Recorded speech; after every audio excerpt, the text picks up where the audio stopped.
Ayan mga kasikap, sa kaliwa natin yung on-ramp patungong NAIA Expressway Terminal 1 and 2 PITX Macapagal Entertainment City. Bawal dito yung mga motorsiklo na bababa sa 400cc, mga jeepney. Ayan, nilalagyan na nila ng ano, ayun, may mga street lamp pole na oh. Wala pa nga lang mga lamp. Kasi ito, nilalagyan nila ng ano, pintura, kulay dilaw. Ang ganda na no? Tapos, tingnan natin kung lalagyan pa nila ng mga ano yan, mga chevron markings. Ito yung kulay black na guhit. Sinimulan ko to, walang naniniwala sa paligid ko. Ano? Good day mga kasikap. Nandito na naman po tayo sa kaba ng EDSA northbound at patungo tayo dito sa NAIA Expressway upang magbigay po sa inyo ng panibagong update. Titingnan natin kung ano na yung progress dito sa median barrier na ginagawa dito sa ilalim ng on-ramp. So yung on-ramp, wala na tayong update dyan dahil pong operational yan noong March 1 pa, no? Titingnan natin kung ano na yung pagbabago dito sa baba, yung mga median barrier na nakahilera dito sa ilalim ng viaduct patungo dun sa NAIA Expressway. So wag na po natin patagalin to, no? Tara, let's go! Ito yung flyover galing EDSA southbound sa kabila.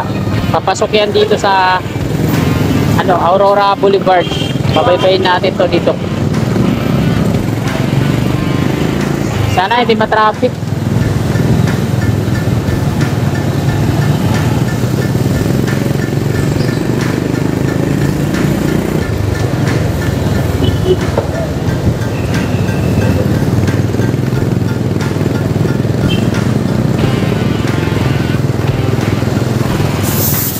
Ito yung off-ramp ng flyover galing southbound EDSA.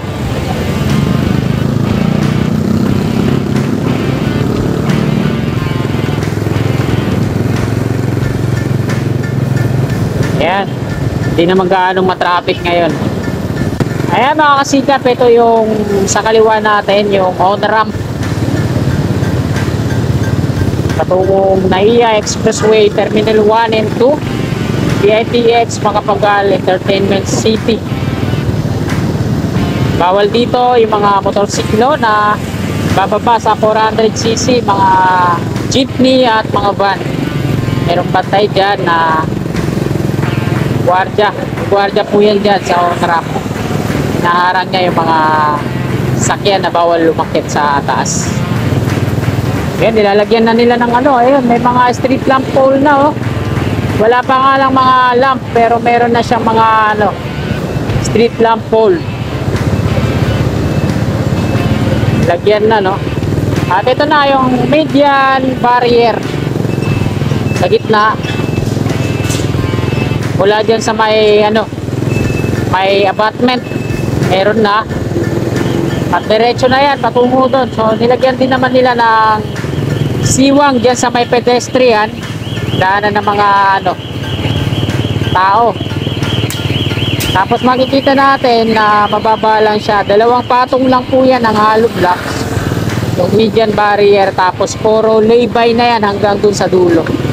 Kasi ito nilalagyan nila ng ano, pintura, kulay dilaw. Ang ganda na no.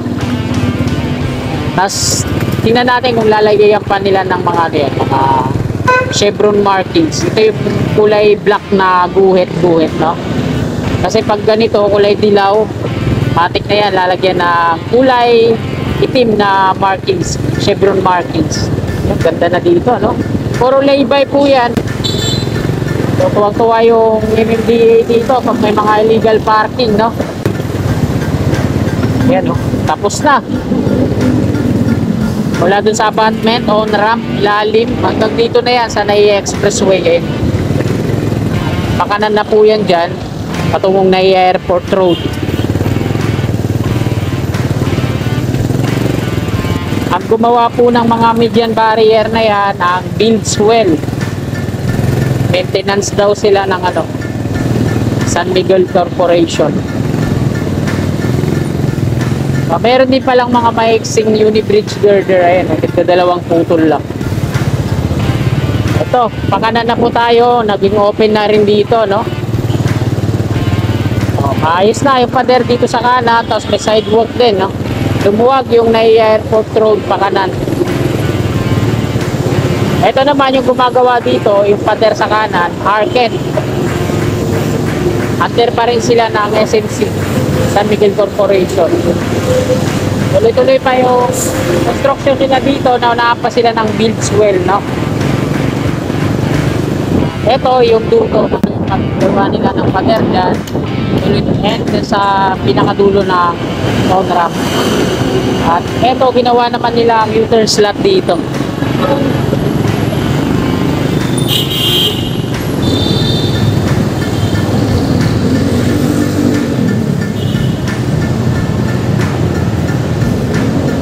Kagaya na ito, may mga lay-by din dito, no?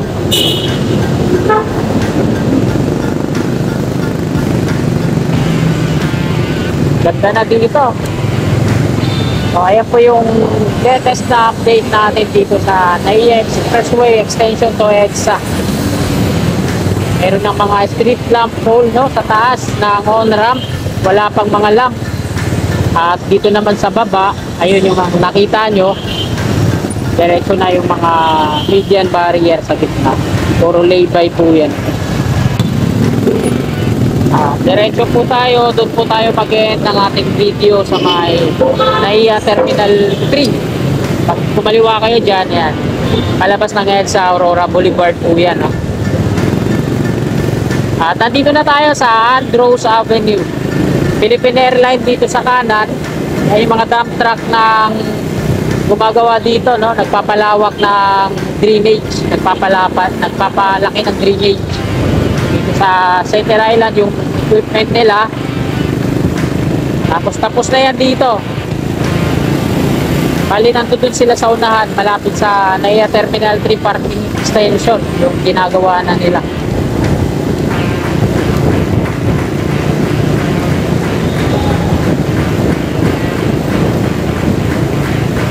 Philippine Airlines po yan dito sa ating gawing kanan. Ito kabaan ng Andros Avenue.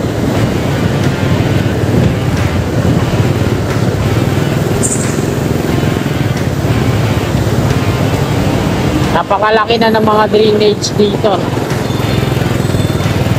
Dito na lang sa part na to, hindi pa nila natatapos hanggang dun sa may parking extension. Ito. Tuloy-tuloy pa rin yung pagano nila dito. Nag-rebar na sila. Malaki po yung drainage dito, no? Kasi sa part na yan, dun sa unahan, bahain po talaga yan. Dito nga lang, eh, no, parang ilog na yung tubig. Dating culvert lang po kasi yan, ginawa na nilang box culvert. Yan, dito sa part na to. Naranasan ko to nung nakaraan, pagdaan ko dito talagang tirik yung motor ko, no? Abot hanggang upuan yung tubig. Napakalaki po pag bumaha sa part na to dito. Hanggang dito po yung paggawa nila ng ano, drainage. NAIA Terminal 3 parking extension. And na yung Nichols Circle.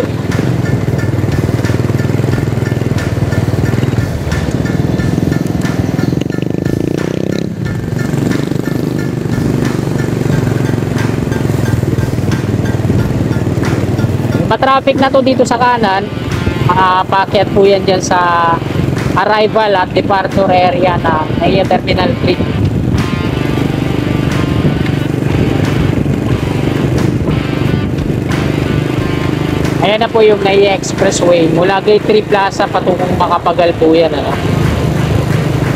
At konektado din yan sa Capitex. Ayan yung malawak na parking dito sa harapan ng NAIA Terminal 3. Yan po yan yung MMSP Metro Manila Subway Project dito sa NAIA harapan. At may mag-stasyon dito.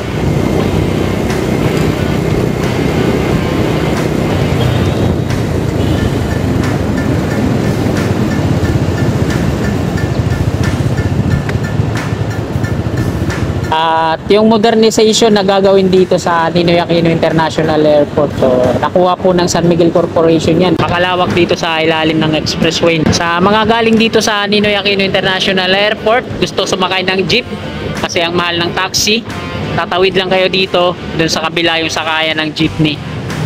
But pag gusto nyo naman mag-taxi, nandun ang mga taxi doon sa may harapan mismo, no? Sa may departure at arrival area. At ayan mga kasikap, hanggang dito na lang po tong video na to. Maraming salamat po sa patuloy nyo suporta kay Kasikap Channel. At bago nyo sana lisanin tong video na to, palike na lang po sa mga kasikap natin na willing po sumuporta sa akin.